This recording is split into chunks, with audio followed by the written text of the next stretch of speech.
নামাজে রুকু সেজদাগুলোতে যে পরিমাণ মানুষের অবহেলা সেটা অনেক দুঃখজনক। অথচ রাসূল সাল্লাল্লাহু আলাইহি ওয়াসাল্লাম তিনি বলেছেন যে মানুষের মধ্যে সবচেয়ে নিকৃষ্ট চোর হচ্ছে যে নামাজে চুরি করে।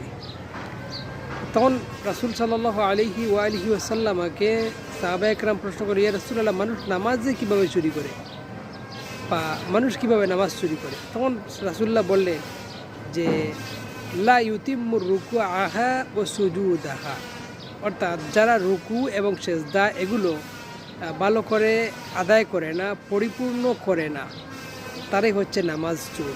কিন্তু আমরা দেখতে পাই নামাজে অনেক সময় দেখা যায় কিছু মানুষ শুধু মাথা তুলে এবং মাথা মাটির মধ্যে লাগায় বা রুকুর মধ্যে যায় আবার ফিরে আসে। তো এরকম কাজগুলো থেকে আমাদেরকে বিরত থাকা উচিত। যারা এরকম কাজ করে তারা হচ্ছে নামাজ চোর।